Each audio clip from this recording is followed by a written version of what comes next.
ধর্মনগরে শাসক দলের প্রথম সারির নেতা নেত্রীর গুণধর ছেলে কর্তৃক নাবালিকা ছাত্রীর অপহরণ, ধর্ষণ এবং ধর্ষণ শেষে খুনের ঘটনা এই মুহূর্তে রাজ্যের সবকটি সংবাদ মাধ্যমের শিরোনামে রয়েছে। সমস্ত অভিযোগ স্বীকার করেছে ধর্মনগর ডিওয়াইএফআই এর সক্রিয় নেতা, নাবালিকা হত্যার মূল মাস্টারমাইন্ড রজত তাঁতি। শুরু থেকে শেষ পর্যন্ত কিভাবে নাবালিকাটির সাথে কুকর্ম করেছে তা তদন্তকারী দলকে সে দেখিয়েছে। প্রথমে অপহরণ, তারপর পদ্মপুরের এই পরিত্যক্ত বাড়িতে নিয়ে গিয়ে মদ্যপান করে ধর্ষণ এবং ধর্ষণ শেষে খুন, প্রতিটি ঘটনা স্বীকার করেছে বিকৃত মস্তিষ্কের এই ডিওয়াইএফআই নেতা। তদন্তকারী দলকে সে জানিয়েছে, নাবালিকাকে খুন করার পর ধর্মনগরের এই হোটেলে গিয়ে আরও মদ্যপান করেছে। তখন সে তার এক বন্ধুকে ডেকে এনে নিজের মোবাইল বন্ধুর কাছে বিক্রি করেছে। ওই রাতেই আরও 3 বন্ধুর সাথে মদ্যপান করেছে রজত। নাবালিকার মোবাইলের সিম কার্ড পরিত্যক্ত ঘরের সামনের জঙ্গলাকীর্ণ জায়গায় ফেলার কথাও স্বীকার করেছে সে। যে বন্ধুর কাছে মোবাইল বিক্রি করেছে সেই বন্ধুর বাড়িতে রজতকে নিয়ে গিয়ে মোবাইল উদ্ধার করেছে তদন্তকারী দল। নাবালিকা অপহরণ, ধর্ষণ ও খুনের ঘটনায় অভিযুক্ত নারীদেহ লোভী মানবরূপী দানব, সভ্য সমাজের বিষাক্ত ভাইরাস ডিওয়াইএফআই নেতা রজত তাঁতিকে সোমবার আদালতে তোলা হয়েছে। রজতকে আদালতে তোলার আগে থেকেই আদালত চত্বরে ভিড় জমায় শত শত মানুষ। উপস্থিত ছিলেন মৃতার বাবা মাও। মৃতার বাবা মা আরও একবার জানিয়েছেন, অপরাধীর ফাঁসি চাই, ফাঁসি চাই, ফাঁসি তাকে দিতেই হবে। এই জায়গাতে আজকে আপনারা এইখান থেকে যাইবার লাগে কয় যে তারা ব্যাপারটা কিটা বুঝলাম, এটা তখন তারাই কইতে পারে, আমি আমরা বুঝছি না, এটা তারা কেন কইতো, এটা তো তারা নিজের মধ্যে গুছাই লিতে চায় আর কি। সবকিছুটা তারা নিজের মতো গুছাই লিতে চায়, আর তারা চায় যে সবকিছু তারা নিজেই শেষ করে লিত। যেরকম তারা মানে চিরদিন দিয়ে করে আইতাছে, ওই জিনিসটা তারা আজকেও করতে চায়। যে একটা গরিব মানুষের আরামসে দাবাইয়া আমি নিজের একালাই, আমি আমার কামাইয়া পকেট বইরালাই বা শেষ কথাটা তারা হৃদয়। সবকিছুর মধ্যেই তারা রাজনীতি, তারা সবকিছুর মধ্যে আজকের দিনে রাজনীতি হয়ে গেছে। তারা এমন কোন জিনিস নাই তারা এটার মধ্যে রাজনীতি এখন পর্যন্ত জড়িত রাখছে না। আমি রাজনীতি কিছু বুঝি না, আমি চাই জানার বদলা। আমরা ফাঁসি চাই, আর কিছু চাই না। নাবালিকা ছাত্রীটির মা আরও জানিয়েছেন, শাসক দল সমর্থিত নারী সমিতির নেতৃত্বরা ফোন করে বলেছেন আদালত এবং থানায় না যাওয়ার জন্য। কি কইছে, কে কইছে কি অখন যে কইলাম আপনারা যে যুক্তিরা নিজে ফোন করে তাইনের মোবাইলে শিকাতি তুমি সাথী বটে যে শিকাতি তুমি মোবাইলে ফোন করছে। এর আগে তাইনে লোক কি মাছে আমি তা জানি না। তাইনে আমার ডাক দিয়ে মোবাইলটা দিছে পরে আমি মাকে আমার কাছে পার্টির অফিস থেকে নারী সমিতি মিছিল বেরোবো 3টার সময় যাই গিয়া।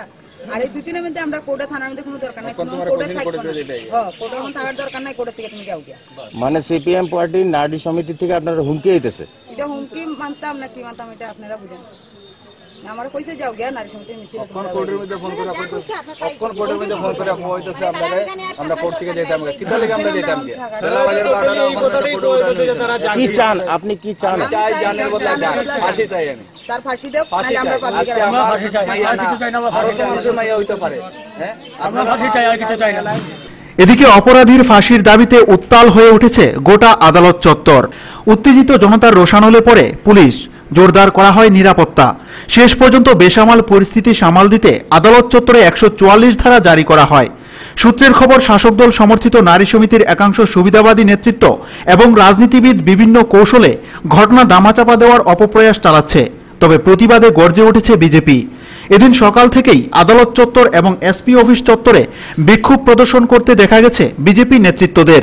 ঘটনার তীব্র নিন্দা এবং প্রতিবাদ জানিয়ে শাসক দলের ভূমিকার কড়া ভাষায় সমালোচনা করেছেন বিজেপির উত্তর ত্রিপুরা যুব মোর্চার এক সদস্য।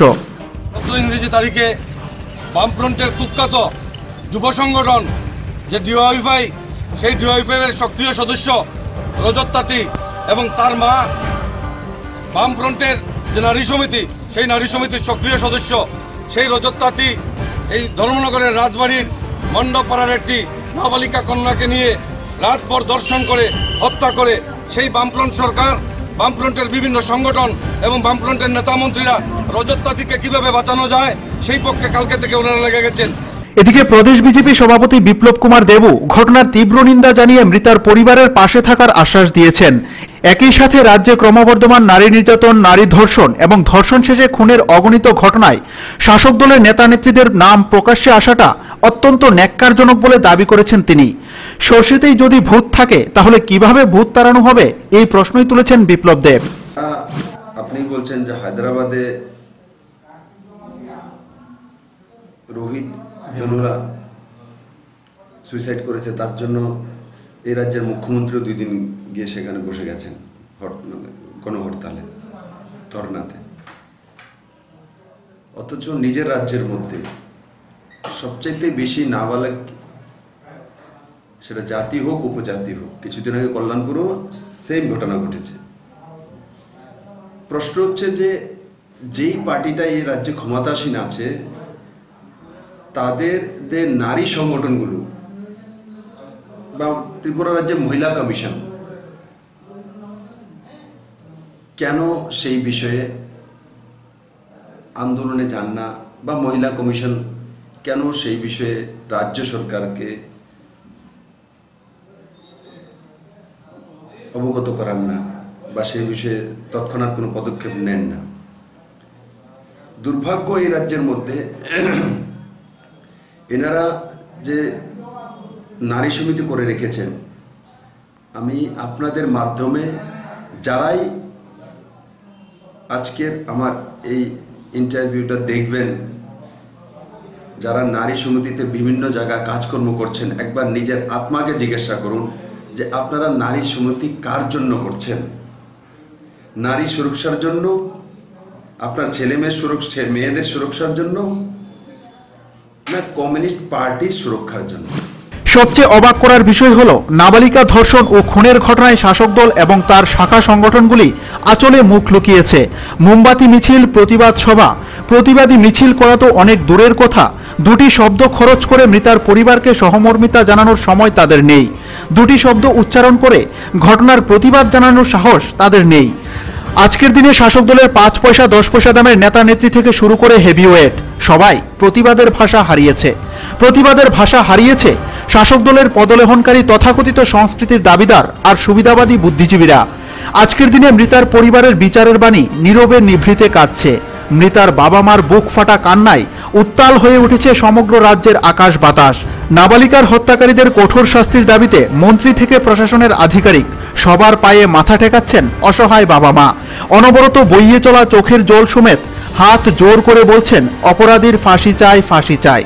সংবাদ মাধ্যমের ক্যামেরায় লেন্সবন্দি ছবিগুলি দরজা বন্ধ ঘরে বসে দেখছেন আর দাঁততলে আঙ্গুল কামড়াচ্ছেন শাসক দলের পদলেহনকারী এ রাজ্যের বুদ্ধিজীবীরা। বহিরাজ্যের ঘটনাকে কেন্দ্র করে যারা একদিন রবীন্দ্র ভবনের সামনে প্রতিবাদ সভা করেছিলেন, লোক দেখানো বোর্ডে স্বাক্ষর করেছিলেন, প্রতিবাদী চিত্র অঙ্কন করেছিলেন, আজকে রাজ্যের ঘটনায় সে সকল বুদ্ধিজীবীদের পাত্তা নেই। মুখে কুলুপ এঁটেছেন তারা। কারণ একটাই, ঘটনায় অভিযুক্ত শাসক দলের হেভিওয়েট নেতার ছেলে এবং ডিওয়াইএফআই নেতা। সত্যি সেলুকাস, কি বিচিত্র এদেশ। আরও বেশি অবাক করেছে পেট্রোলের দাম বৃদ্ধির প্রতিবাদে সোমবার ধর্মনগরে বের হওয়া শাসক দল সমর্থিত সংগঠন সিটুর মিছিল। নাবালিকা ধর্ষণ এবং খুনের ঘটনার প্রতিবাদে 2টি শব্দ উচ্চারণ করার সময় তাদের নেই, অথচ পেট্রোলের দাম বৃদ্ধির প্রতিবাদে লাল ঝান্ডা কাঁধে ফেলে রাস্তায় নামার সময় তাদের অফুরন্ত। কি অদ্ভুত মানসিকতা, কি অদ্ভুত চিত্র, কি অদ্ভুত রাজনীতি। যেখানে গোটা ধর্মনগরবাসী কাঁদছে, সেখানে চিরাচরিতভাবেই কেন্দ্রীয় সরকারের বিরুদ্ধে স্লোগান তুলে মিছিল করছেন সিটুর ধর্মনগর বিভাগীয় কমিটি। এদের মুখেই বিভিন্ন সময়ে শোনা যায় মানব দরদী স্লোগান।